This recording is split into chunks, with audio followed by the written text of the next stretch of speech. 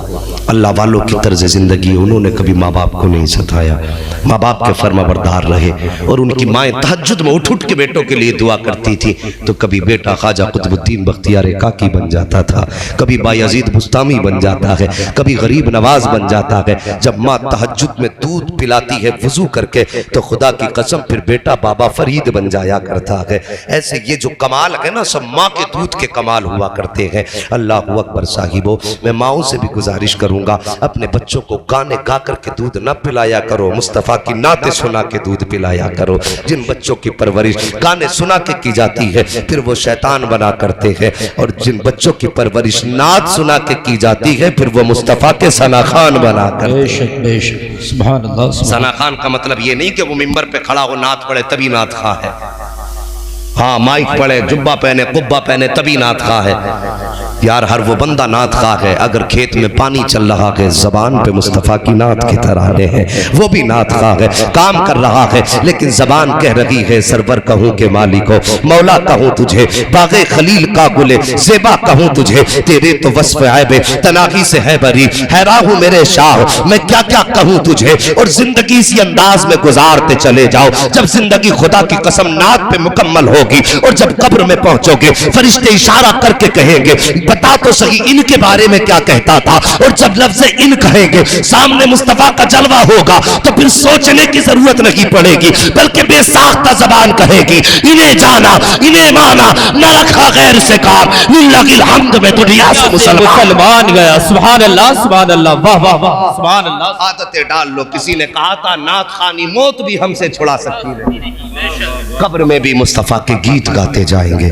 صاحبو وقت بہت ہو چکا ہے، میرا غریب نواز ہے، ان کی چوکھٹ سے آج تک کوئی خالی نہیں گیا ہے۔ اللہ اکبر، وہ جس پہ نظر کرم ڈال دیتے ہیں وقت کا سلطان بنا دیتے ہیں۔ میرے غریب نواز کو مصطفیٰ نے قطب بتایا تھا، ہم نے تمہیں قطبیت کی ڈگری دے دی، اور قطبیت کی ڈگری ولایت میں سب سے بڑی ڈگری ہوتی ہے۔ صرف قطب جو ہے ولی نہیں ہوتا بلکہ اس کی چوکھٹ پہ کتنے ولی بنائے جاتے ہیں۔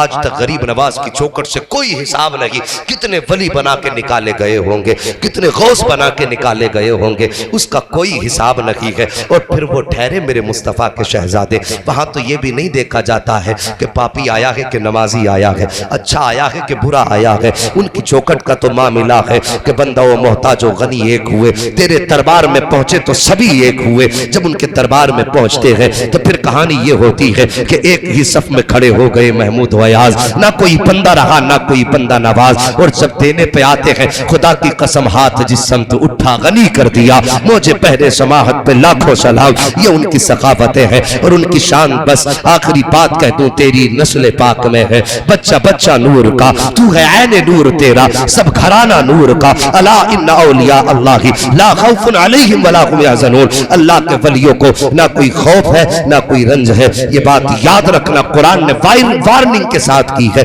کیوں نہیں ہے انہیں خوف؟ اس لیے کہ ان کی رضا رب کی رضا میں ہے، اور رب کی رضا پھر ان کی رضا میں ہے۔ پھر بات وہی آ کے ٹھہر جاتی ہے کہ خودی کو کر بلند اتنا کہ ہر تقدیر سے پہلے خدا بندے سے خود پوچھے بتا تیری رضا کیا ہے۔ بس بھائیو، ولیوں سے پیار کرو، ماں باپ کی عزت کرو، کریں گے عزت ماں باپ کی؟ اور جو یہاں نہیں آئے ہیں نا انہیں پکڑ پکڑ کے سمجھانا۔ بھائی سلطانی صاحب کلام پڑھ رہے تھے، کہا ہوگا نا ہاتھ اٹھاؤ جتنے لوگ ماں باپ سے پیار کرتے ہیں۔ میرے خطاب میں نا مت اٹھاؤ بھائی، شرمندہ ہو جاؤ گے، میں ہاتھ نہیں اٹھوا رہا ہوں، میں اٹھواتا بھی نہیں ہوں، یہ کام بھی نہیں کرتا ہوں۔ محفل میں بیٹھ کے جھوٹ نہیں ہونا چاہیے، کیونکہ میں اگلی بات جو کہنے لگا ہوں بڑا کڑوا سچ ہے۔ کبھی ہاتھ اٹھوا لو کہ کتنے لوگ، سارے اٹھا دیں گے، اور میں پوچھوں ایمانداری سے بتانا کتنے لوگ ماں باپ سے اجازت لے کے آئے ہیں؟ تو گنتی کے چند ہاتھ اٹھیں گے۔ یہ ہے وفاداری ہماری، اور یہ ہے زبان اور عمل ہمارے۔ وفا کا مطلب یہ جوانوں بچوں، حالات دور بڑے نازک ہیں، جب نکلا کرو نا ماں کا سر پہ ہاتھ رکھوا کے نکلا کرو، اس لیے کہ مصیبتیں چاروں طرف سے مسلمانوں کو گھیرے ہوئے ہیں۔ فرمایا گیا ماں باپ کی دعائیں اولاد کے حق میں نبی کی دعا کی برابری کا درجہ رکھتی ہیں۔ گھر سے نکلا کرو، نصیب والے ہیں وہ جن کے سر پہ ماں باپ کا سایہ ہے، ورنہ ماں باپ کے جانے کے بعد رونے کے سوا کچھ نہیں رہتا۔ اور رونا بھی بے فائدہ رہتا. رونا وہ اچھا ہوتا ہے جس میں کوئی آنسو پوچھنے والا ہو. اور ماں باپ کے بعد تو پھر کوئی آنسو پوچھنے والا بھی نہیں ہوتا. لوگ آنسوؤں کا مذاق اڑایا کرتے ہیں. صاحب وہ ماں باپ ہیں, ان کی قدر کر لو. گھر سے نکلا کرو سر پہ ماں باپ کا ہاتھ رکھوا کے نکلا کرو. خدا کی قسم نبی کے فرمان کی روشنی میں ہمارا عقیدہ یہ ہے, جب ماں باپ کی دعا لے کے نکلو گے تو جب تک دروازے پر واپس نہیں آ جاؤ گے اس وقت تک موت بھی تمہارا کچھ نہیں بگاڑ سکتی ہے. ہاں یاد رکھیے, تمہیں وقت سے پہلے گھر لایا جائے گا. موت کے وقت سے پہلے پہلے اللہ تمہیں گھر کا دروازہ دکھائے گا. ماں باپ سے دعائیں لے کر کے نکلو اور ان کی دعائیں ہمیشہ دامن میں رکھا کرو, کبھی ان سے بگاڑا نہ کرو. امیر بننا چاہتے ہو, چھوٹا سا عمل ہے جو کما کے لاؤ, ماں کی گود میں ڈال دو. ماں یہ سب تیرے لیے ہے. یار انہیں کھانا کتنا ہے, 1-1.5 روٹی بڑھاپے کی خوراک ہے. وہ گود میں تیری دولت دیکھیں گی, ہاتھ اٹھا کے کہیں گی یا اللہ میرے بیٹے کی رزق میں برکت عطا فرما. تو اس کو خوش کرے گا, اللہ تیری 7 پشتوں کو خوش فرما دے گا. یہ راز ہے امیر بننے کے. بس جو ہوئے اغلاط ان کو معاف فرمائے رب کائنات. زندگی نے دیا ساتھ تو پھر ہوگی ملاقات. چمن رہا تو پھول کھلیں گے, زندگی رہی تو پھر ملیں گے. مسافر ہیں ہم بھی, مسافر ہو تم بھی, کسی موڑ پر پھر ملاقات ہوگی. فقیران آئے صدا کر چلے, صدا خوش رہو یہ دعا کر چلے. سارے لوگ کلمہ شریف پڑھ لیجئے, لا الہ الا اللہ محمد رسول اللہ وما علینا الا البلاغ. استغفر اللہ ربی من کل ذنب واتوب الیہ. السلام علیکم.